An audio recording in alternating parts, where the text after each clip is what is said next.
قاعدين، انا عايز اقعد، انا رجلي وجعتني. ماشي ترزق هنا.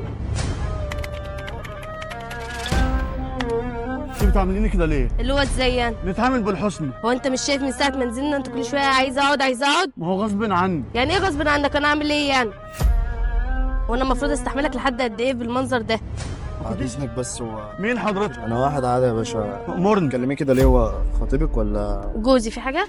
جوزك؟ اه. جوزك وبتعامليه كده؟ وانت مالك؟ ده بدل ما تقفي جنبه اصلا وتقفي في وقت زي ده جنبه انت تعامليه كده؟ ايوه انت مين يعني؟ حرام ايه اللي عليكي. قال مدخلك؟ انا مين من غير ما انا مين؟ انا فاعل خير يا ستي، ما بعملش حاجه، انا واقف عادي. بس انت اصلا كلامك اصلا يعني عصبني. يعني هو اصلا يكون في حاله زي دي وانت مراته، يعني كمان مراته، ما انتش خطيبته وتكلميه كده؟ يا شيخه اتقي الله، عيب اللي انت بتعمليه. وانت ايه دخلك اصلا؟ انت مين اصلا؟ ما تخلينيش اقول لك كلام، انا احتراما ليك للراجل اللي واقف. ايه يا ست في ايه؟ ده جوزك، ده انت بتقولي جوزك. قول لها يا صاحبي، قول لها. بدل ما تقفي جنبه في وقت زي دون تقول لا بقى، تقول لا. ايه فيها يا استاذ الزعلان ليه؟ ما فيش، انا واقف عادي بتكلم في التليفون بعمل شات. ايه ده؟ بتقول له اقعد يترزع كده؟ بتقول له هو ايوه انت مالك؟ اقعد يترزع وبتقول له انا شايلاك ومش شايلاك. هو اعمى يعني؟ اه. طب وانت متجوزه واحد عامل ايه؟ ايه انت بتقول ايه يا عم انت؟ ايه اللي انت بتقوله ده يا كابتن يا ابني؟ ايه؟ انت عبيط يا عم انت. في ايه يا عم؟ يلا يابا اتكل على الله يا عم انت. شايف عملت فينا ايه؟ شايف المنظر؟ انا روحيني، انا عايز اروح.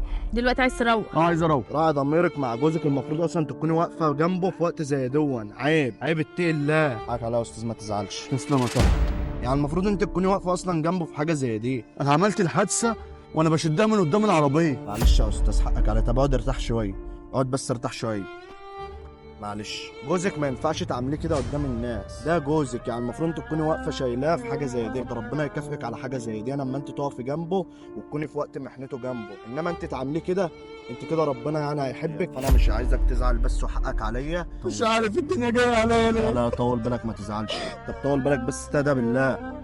صلى على النبي، صلى على النبي بس، اهدى، صلى على النبي. طول بالك، استهدى بالله. استاذه فكرتي هتتجوزيني وتسيبيه ولا ايه؟ يا صاحبي، صاحبي انت ايه يا عبيط، أستاذ؟ انت عبيط، انت منين يا عم انت؟ طب اصبر بس صاحبي، أقول لك بقول حاجة. لك ايه؟ ايه ده احنا طب بنصور؟ صلى على النبي، اهدى كده إيه ده وروح. انت ايه اللي انت بنصور بتعمله ده؟ تجربه اجتماعيه، اهدى بس، دول ممثلين معانا واحنا برنامج تجارب اجتماعيه. وبص كده هتلاقي في حد بيشاور لك من العربيه. يعني انت اصلا كل ده حوار؟ احنا بس بنعمل تجربه اجتماعيه وموقف انساني زي ده، لما تشوف زوجه بتهين زوجها الكفيف ونشوف رد فعل الناس ايه. لا بس يعني ما انت، انا اصلا يعني اتقفلت اصلا من اللقطه. والله انا اتقفلت من اللقطه وانا واقف. احنا بس لازم يعني نستفزك عشان نطلع الرد فعل الايجابي اللي انت عملته ده. وانت دخلت اصلا زودتها. يعني انا بحسبك اصلا داخل هتقف على الزعيق ان انت شايفني بزعق وبتاع، فهتقول في ايه؟ لقيتك انت داخل بتقول تتجوزيني. طيب عشان انت حد جدع وحد شهم وسجلت معانا موقف شهامه زي ده، احنا بنقدم لك هديه مقدمه من البرنامج. ده لو اي حد فعلا انا هعمل كده، مش بقول لك كلام وخلاص. انا عارف والله. اتفضل اقبل مني ديت. موافق نزاع الحلقه؟